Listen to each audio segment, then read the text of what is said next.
I have sold over $300,000 in sales, and I will share 13 lessons that helped me go from someone who couldn't close a deal to save his life into someone who broke a company sales record in the current company that I'm selling for. So if you want to get better at sales, hit the subscribe button, buckle up, because you're about to become a sales demon. Okay, number one, whoever cares more about the prospect's problems wins.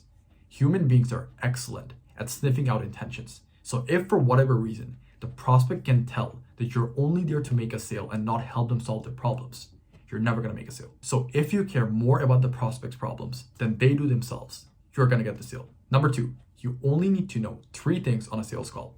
Point A, which is the prospect's current situation. Point B, which is the prospect's desired situation. And the bridge, which is what's stopping them from going from point A to point B. That is all you need to know on a sales call. You don't have to ask them about their dog. You don't have to ask them about what motivated them to start their business or any of that. I've tried using all of those questions, and all it did is piss the prospect off because they're there to solve a problem, not talking about the 20 reasons why they started their business or any of that. Number 3, the prospect will convince themselves into buying. All you have to do is just ask the right questions and have childlike curiosity. What I used to do on sales calls was obsess over what questions to ask the prospect next instead of being present and having childlike curiosity, because the prospect will literally convince themselves into buying. All you need to do is ask the right questions, and they're going to justify all the reasons why their problems are something that they can't live with, and your product or solution is exactly what they're looking for. When you do that, you don't have to spend hours handling objections. Number 4, objections aren't there to stop the sale. They are the sale. If the prospect was capable of making a decision by themselves, you would be out of a job. Your job is to be there and help the prospect make their decision by overcoming their objections. Because again, if they were capable of just doing this on their own, then you would be out of a job. There would be no salespeople in the world. The only reason salespeople exist is to help the prospect make a decision. So don't get thrown off when the prospect throws an objection at you. Expect the objection because it is the sale. Number 5, and this goes hand in hand with the previous point, which is expect and prepare for a no. It doesn't matter how good your pitch is. Just know that once you're done with your pitch, there's going to be some sort of objection or some sort of no that the prospect's going to throw at you. Expect it, because when you expect it, you can prepare for it. What used to throw me off and what throws off a lot of other salespeople is the fact that they feel like once they're done with their pitch, the prospect is just going to say yes. They're going to collect credit card information, they're going to get the money, and they're going to call it a day. That's not going to happen. When you know that there's a no coming, you can prepare for it. When you know that there is a dragon guarding the gold in the cave, you can plan on how to slay that dragon. The problem is when people just delude themselves into thinking that there is no dragon inside the cave. So when they go into the cave, they see the dragon burns them alive, and they don't get the gold. Don't let that be you.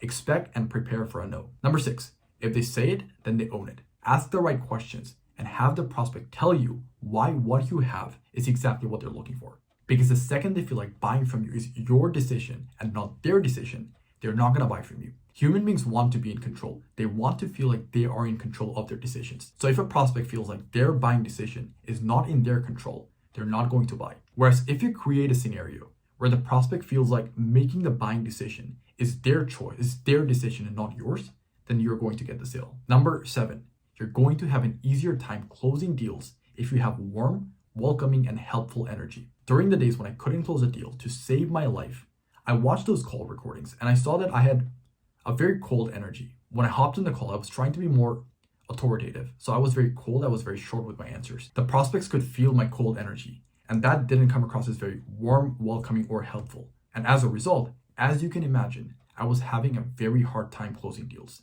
So when you're going into the call with warm, welcoming, and helpful energy, when the prospect feels like you're there to genuinely help them solve their problems, you're going to have a much easier time closing deals because the prospect will feel like you genuinely care and you're genuinely there to help them solve their problems. Number 8, and I've briefly touched on this before, but human beings are excellent at sniffing out intentions. So if you don't have your prospect's best interest at heart, if you're only on the call to make a sale, you're not gonna make a sale. It's counterintuitive, but if you genuinely want to make money, if you genuinely want to make the sale, you have to forget about the sale. You have to go into the call having your prospect's best interest at heart and just help them solve their problems. And if that means they don't buy from you, so be it. But when you go into the call with that mindset, with that energy, with that mentality, you're going to have a much easier time closing deals. Number 9, listen to your sales call recordings.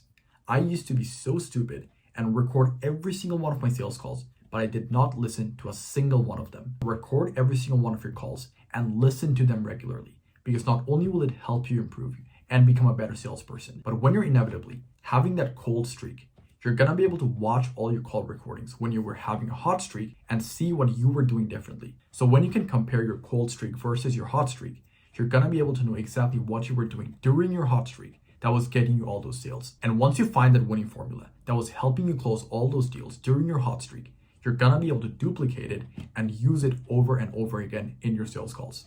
Number 10, 10% of people will never buy from you.